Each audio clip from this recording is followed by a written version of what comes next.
En estos postreros días, el mensaje de Hebreos. Buen día, apreciados hermanos y amigos de esperanza. Con la bendición de Dios, iniciamos el estudio de nuestra lección número 6. Estamos estudiando semana a semana el libro de Hebreos. El propósito del libro de Hebreos es dejar en claro que Jesús es Dios, que Jesús es superior a los ángeles, que Jesús es superior a Moisés, que Jesús es superior a Aarón, que Jesús es superior a todos los demás que tienen participación dentro del servicio del santuario o el templo. En los capítulos 5 al 7 de Hebreos, se brinda un análisis cuidadoso del sacerdocio de Jesús. El autor analiza su origen y su propósito, y luego nos exhorta a no ignorarlo, sino a aferrarnos a la seguridad de la esperanza que ofrece. Recordemos, mientras estudiamos el libro de Hebreos, no perdamos de vista el plan de salvación. No perdamos de vista el gran conflicto entre Cristo y Satanás. Si no perdemos de vista estos dos elementos, se nos hará fácil entender el mensaje de Hebreos. El tema de la lección 6 tiene por título Jesús el sacerdote fiel. Día a día vamos a memorizar Hebreos 7:26. Nos dice Hebreos 7:26, porque tal sumo sacerdote nos convenía, santo, inocente, sin mancha, apartado de los pecadores y hecho más sublime que los cielos. Al avanzar en su discurso, Pablo introduce a Jesús como el sumo sacerdote celestial, nuestro representante ante el Padre. Estos capítulos 5 al 7 se explayan, nos dan abundante información de por qué Jesús es nuestro sumo sacerdote. Durante nuestro estudio vamos a descubrir los cómo y los porqués del cambio en el linaje sacerdotal y por qué tuvo que darse ese cambio, por qué tuvo que producirse ese cambio de la ley.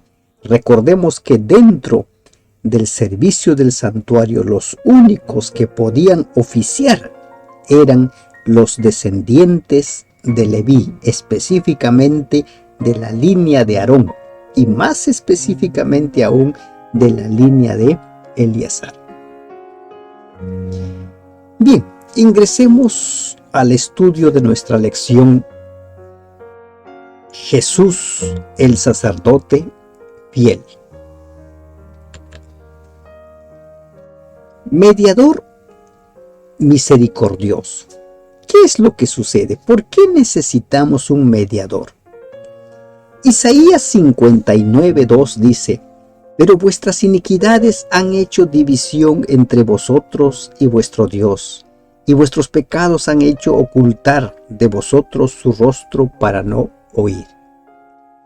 Desde que el pecado entró a la tierra, se produjo esa división, esa separación. Ya más no podemos tener acceso a Dios de forma directa. Entonces entra la figura del sacerdote, del sumo sacerdote. El sumo sacerdote tenía su función. ¿Y cuál era su función? La de mediador, la de un mediador misericordioso.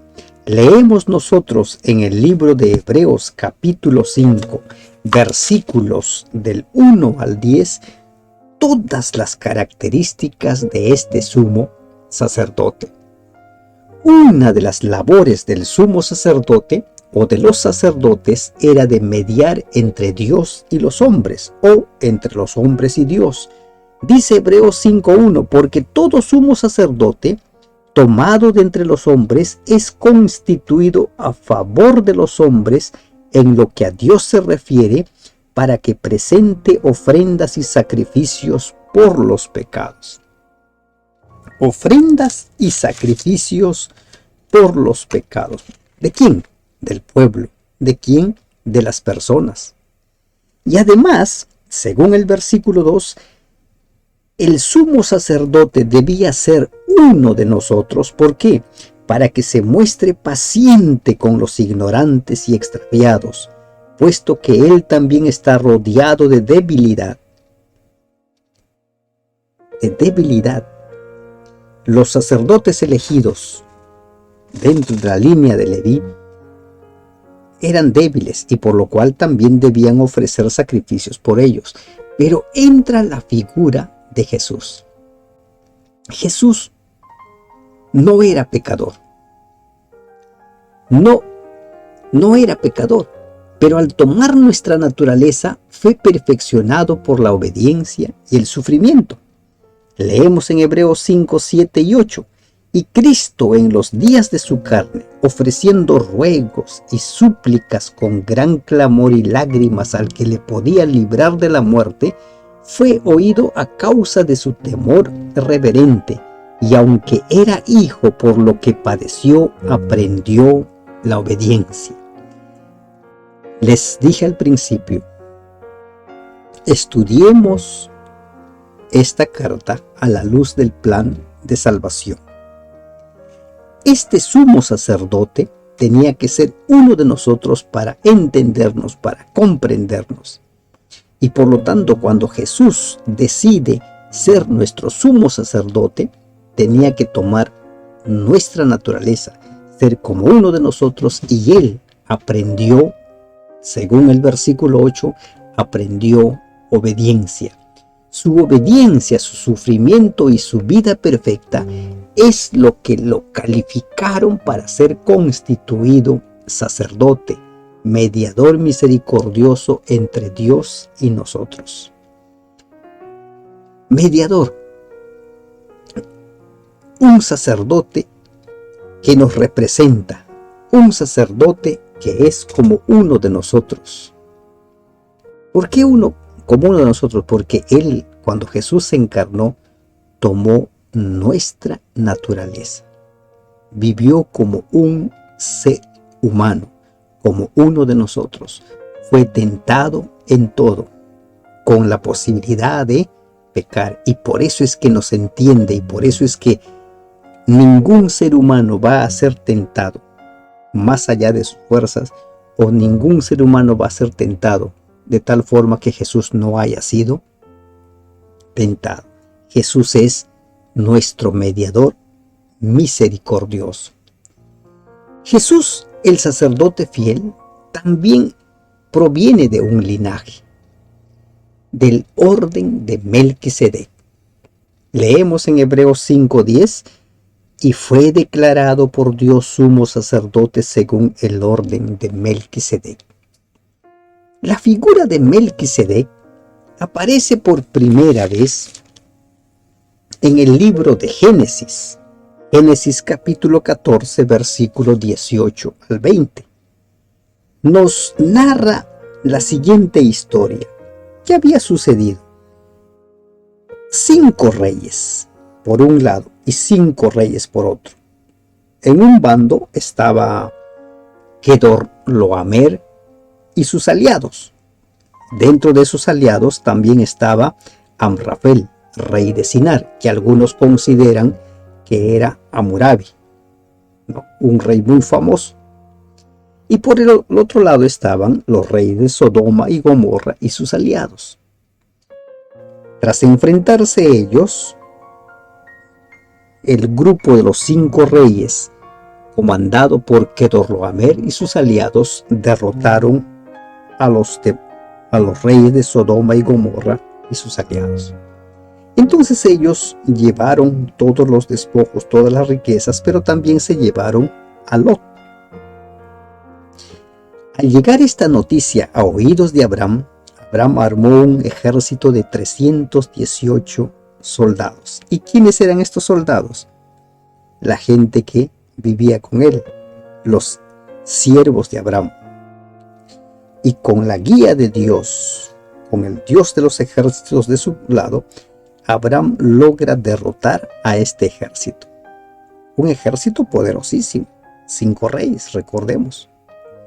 Cuando Abraham empieza a retornar victorioso, salen a su encuentro Melquisedec, rey de Salem. Dice el versículo 18, entonces Melquisedec, rey de Salem, sacerdote del Dios Altísimo, sacó pan y vino, y le bendijo diciendo, bendito sea Abraham del Dios Altísimo, creador de los cielos y de la tierra.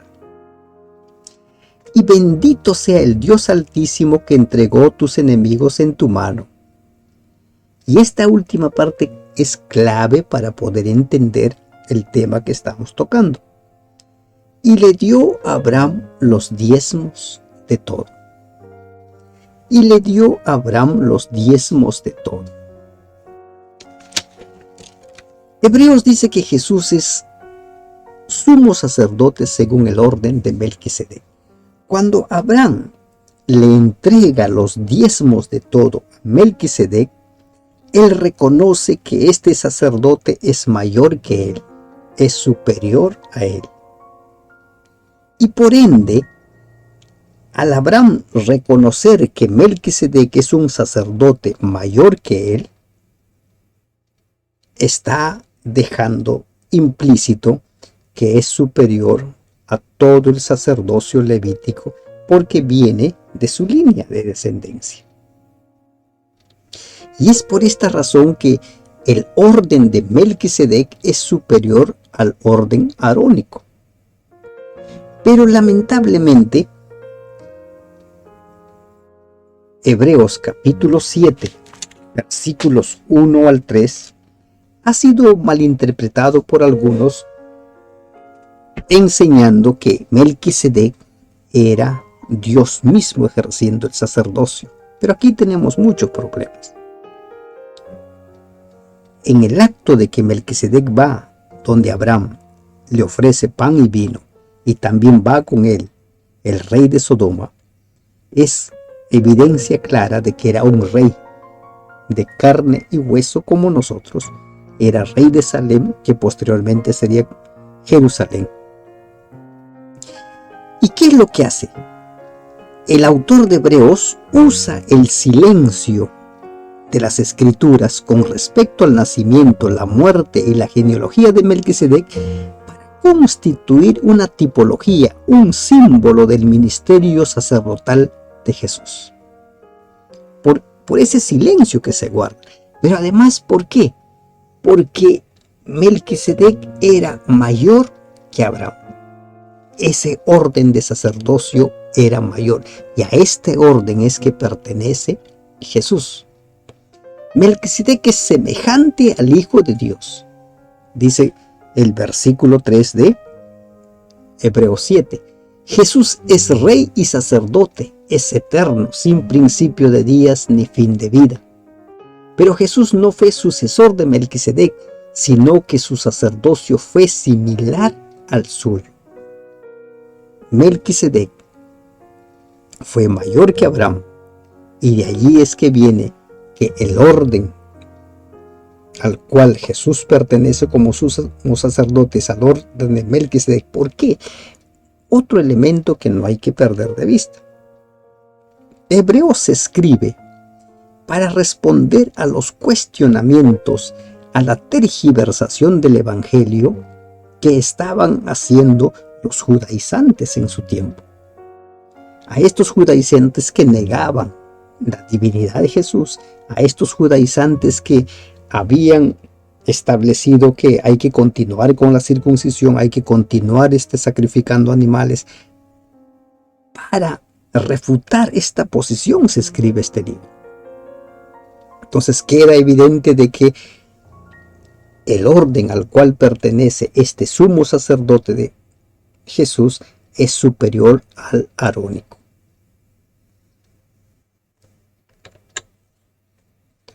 Un cambio de ley.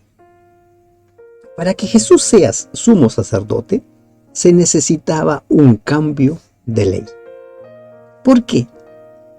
Porque Hebreos 7:16 nos dice: no constituido conforme a la ley del mandamiento acerca de la descendencia, sino según el poder de una vida indestructible. Recordemos que la ley del sacerdocio establecía que sólo los descendientes de Aarón podían ser sacerdotes o sumos sacerdotes. Jesús, que venía de la línea de Judá, según esta ley no podía ser sumo sacerdote. Entonces, ¿qué sucede? Ahora se tiene que producir un cambio en la ley, ¿no? Un cambio en esa ley. En el versículo 7, capítulo 7, versículo 11 en adelante, leemos algún pasaje. Miren lo que dice: si pues la perfección fuera por el sacerdocio levítico, porque bajo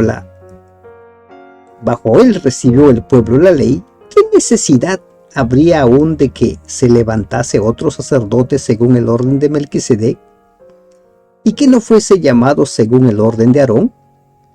Porque cambiado el sacerdocio, necesario es que haya también cambio de ley.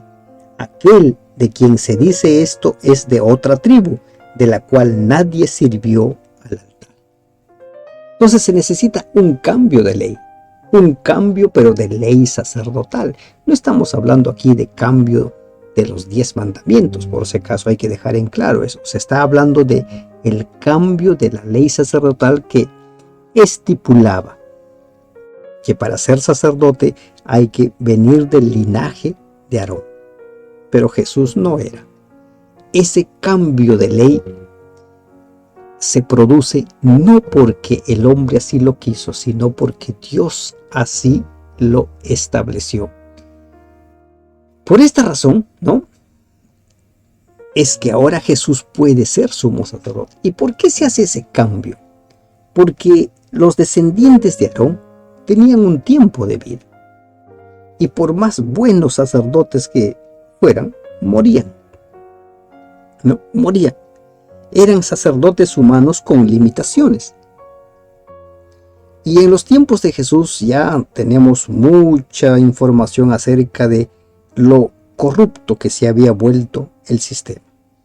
O sea, no podían cumplir con la función de acercar a las personas a Dios. Entonces se necesita un sacerdote eficiente. Se necesita un cambio de ley. ¿Para qué? Para que el sumo sacerdote Jesús pueda acceder. Porque él sí podía lograr, ¿qué cosa? Podía lograr que cada uno de nosotros logremos la limpieza, la perfección, la santidad. La venida de Jesús, ¿no?, complicó un cambio o implicó un cambio en la ley de los sacrificios. Un cambio. ¿Por qué? Mencionamos, porque Jesús no podía ser sacerdote si continuaba esa ley que establecía que solo los hijos de Aarón podían ser sacerdotes. Necesitábamos un sacerdote perfecto que nos hiciese perfectos ante el Padre. Para ello era necesario cambiar la ley del sacerdocio, porque ningún descendiente de Aarón sería jamás perfecto. Un mejor pacto. Leemos en Hebreos 7:22. Por tanto, Jesús es hecho fiador de un mejor pacto. La norma, un mejor pacto. Hebreos capítulo 7, versículos 17 al 22. Podemos tomarnos un tiempo para leer estos versículos. Al cambiar las leyes sacerdotales, el antiguo pacto, ¿no?, una de cuyas bases era el sacerdocio arónico, tenía que desaparecer y ser sustituido por un nuevo pacto. ¿Se imaginan lo que aquí el autor está explicando? Y la reacción que habrán tenido los judaizantes, o los sumos sacerdotes de entonces. Se les está diciendo: ya ustedes no tienen razón de ser. ustedes ya no tienen función alguna. ¿Por qué? Porque el sumo sacerdote, la realidad, porque ustedes eran figura, sombra de la realidad, ya ha tomado posesión. En el nuevo pacto, la debilidad de sus fiadores, sacerdotes arónicos, es sustituida por la vida indestructible del nuevo fiador, Jesús el sumo sacerdote, según el orden de Melquisedec. Además, hay otra diferencia notable que garantiza el nuevo pacto: el juramento. ¿Y quién hace este juramento? Este juramento lo hace Dios. Ningún juramento es eterno, ya que la muerte libera al juramentado de su cumplimiento. Sin embargo, el juramento hecho por el Padre a Jesús acerca de su sacerdocio es eterno, ya que ni el Padre ni Jesús pueden morir. Sus promesas están garantizadas. Por eso es que es un sacerdote eterno.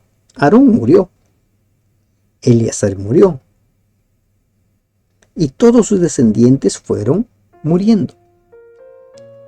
Pero Jesús no muere. Jesús es un sacerdote eterno. Jesús es la garantía del nuevo pacto. ¿Por qué? Porque Dios juró que Jesús sería sacerdote para siempre. Es muy fácil pasar por alto la importancia de este juramento. Pablo ya se había referido a los juramentos que Dios le hizo a la generación del desierto y a Abraham. La diferencia entre estos juramentos y el juramento que Dios le hizo al Hijo es que aquellos juramentos fueron hechos a seres humanos mortales, pero el juramento a Jesús, a una persona que no tiene fin. Por tanto, es un mejor pacto en ese sentido, en el sentido de que Él no muere como los otros sacerdotes. El sacerdote sin pecado, el sacerdote perfecto. ¿Qué se nos dice en Hebreos 7:26? Porque tal sumo sacerdote nos convenía, santo, inocente, sin mancha, apartado de los pecadores y hecho más sublime que los cielos. Miren, este cuadro nos ayuda a poder entender el carácter de Cristo. Santo, literalmente piadoso, agradable a Dios, busca hacer la voluntad de Dios. Inocente, sin maldad, no vengativo, busca el bien de los demás sin pensar mal de nadie. Sin mancha, puro, sin pecado, aunque fue tentado en todo, nunca sucumbió al pecado. Apartado de los pecadores, al ascender al cielo, fue separado de los pecadores e intercede por cada uno de ellos, por cada uno de nosotros, y hecho más sublime que los cielos. Él ha sido exaltado sobre todo lo que existe, como Dios mismo, porque Él siempre fue Dios, siempre ha sido Dios, es Dios. Solo que ese Dios decidió tomar nuestro lugar y aquí en la tierra vivió como uno de nosotros, fue tentado en todo, pero sin pecado. Entonces nuestro sumo sacerdote es un modelo digno de seguir. Nuestro sumo sacerdote es un ejemplo digno de imitar. Y recordemos, Jesús vivió como nosotros, pero nos mostró que es posible vivir una vida de santidad, sin mancha, en la medida que caminamos con Dios, en la medida que hacemos la voluntad de Dios tal cual está escrito, conforme un escrito está. Cristo es el vínculo entre Dios y el hombre. Ha prometido interceder personalmente por nosotros. Él pone toda la virtud de su justicia del lado del suplicante.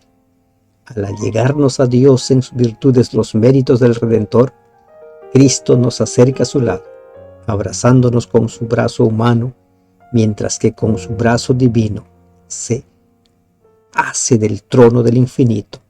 Promete escuchar y contestar nuestras súplicas. Jesús, el sacerdote fiel. ¿Por qué es un sacerdote fiel? Porque su función es mediar entre Dios y nosotros. ¿Por qué es un sacerdote fiel? Porque su linaje es superior al arónico, es del orden de Melquisedec. ¿Por qué es un sacerdote fiel? Porque su derecho se lo ganó porque se cambió la ley. Y esa ley lo cambió Dios mismo con un juramento. Y Jesús es fiel porque es sumo sacerdote de un mejor pacto. Un pacto que implica que la ley de Dios es grabada en nuestro corazón, que la ley de Dios fluye por nuestras venas, que hay una transformación total en nuestras vidas. Es un sacerdote fiel porque es un sacerdote sin pecado, sin mancha. Jesús es el sacerdote que puede hacer posible que nosotros seamos salvos. Jesús es el sacerdote que no tiene fin. Y por lo tanto, si queremos ser salvos, si queremos vivir al lado de Él por la eternidad, solo una cosa hemos de hacer: aceptarlo como nuestro sacerdote, como nuestro Salvador. Que Dios te bendiga. Amén.